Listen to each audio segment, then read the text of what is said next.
Hi friends, నమస్తే. ఈరోజు వీడియోలో నేను జంతికలు ఎప్పుడు చేసినా ఒకేలా కాకుండా మనం వేపిన శనగపప్పు వేసి చేసినట్లయితే చాలా టేస్టీగా ఉంటాయి, చాలా క్రిస్పీగా కూడా వస్తాయి.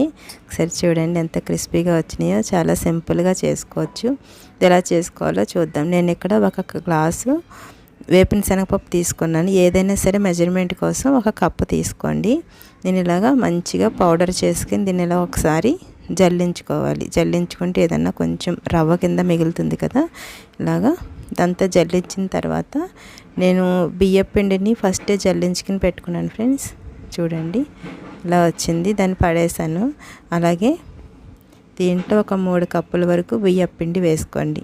వేసుకుని ఇదంతా బాగా కలిసేటట్టు కింద ఇలాగా కలుపుకోండి. మనం పచ్చిశనగపప్పు, మినపప్పు వేసుకుంటూ ఉంటాం కదా, అలా కాకుండా ఒకసారి ఇలా ట్రై చేసి చూడండి. ఇలా కలిపిన తర్వాత సరిపడినంత సాల్టు, అలాగే ఒక పావు టీ స్పూన్ పసుపు, ఒక స్పూన్ కారం వేసాను. అలాగే ఒక 2 స్పూన్ల వరకు నువ్వులు వేసుకుని వీటిని కూడా ఒకసారి ఇలాగా అంతా కలిసేటట్టు కింద కలుపుకోండి. ఇదంతా ఇలా కలిపిన తర్వాత నేను ఇక్కడ బటర్ ఒక 20 గ్రామ్స్ వేసుకుంటున్నాను ఫ్రెండ్స్.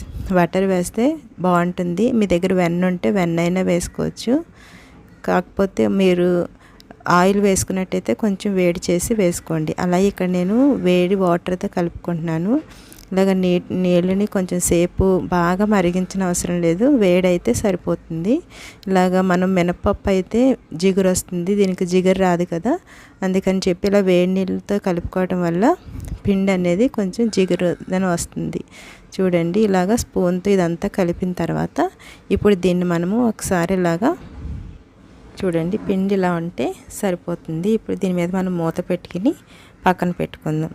ఒక 10 నిమిషాల తర్వాత చూడండి ఎలా ఆవిరి పట్టిందో గిన్నెంతా. ఇప్పుడు దీన్ని మనం చేతితోటి ఒకసారి ఇదంతా బాగా కలిపిన తర్వాత ఇలాగా నొక్కి పెట్టండి. ఇలా నొక్కి పెట్టడం వల్ల ఏమవుతుందంటే వేడిదనం తగ్గదు. ఇలా కొంచెం కొంచెం పిండి తీసుకుంటూ మనం కలుపుకున్నట్టయితే జంతికలు బాగా వస్తాయి, అలాగే గుల్లగా కూడా వస్తాయి ఫ్రెండ్స్. కొంచెం కొంచెం వాటర్ వేసుకుంటే ఇలాగా కలుపుకోండి. బాగా మెత్తగా కాకుండా కొంచెం మీడియంలో ఉన్నట్టయితే మనకి జంతిక గొట్టం నుంచి మంచిగా దిగుతుంది. ఇలా కలుపుకుంటే సరిపోతుంది. ఇప్పుడు దీన్ని నేను ఇలా జంతిక గొట్టంలో వేస్తున్నాను. ఇదిగోండి నేను ఇక్కడ 3 తీసుకున్నాను ఫ్రెండ్స్. దీనికి ఇలా కొంచెం ఆయిల్ అప్లై చేసుకుని అప్పుడు దీంట్లో ఫిల్ చేసుకోండి. ఇంకెంత సరిపోతుందో అంత వేసుకుని మళ్ళీ దీని మీద మూత పెట్టుకుని పక్కన పెట్టుకోండి గిన్నెని.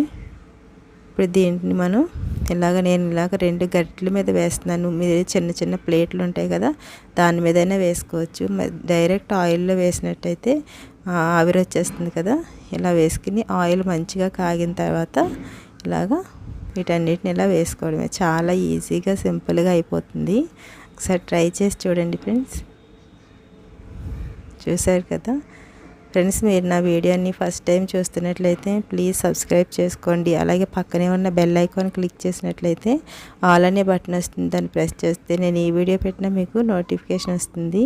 చూడండి ఆయిల్ అస్సలు పీల్చుకోకుండా చక్కగా క్రిస్పీగా ఉండే మురుకుల్ని ఒకసారి మీరు కూడా ట్రై చేయండి. మీకు ఎలా వచ్చిందో కామెంట్ బాక్స్లో నాకు కామెంట్ చేయండి friends. Please, thanks for watching.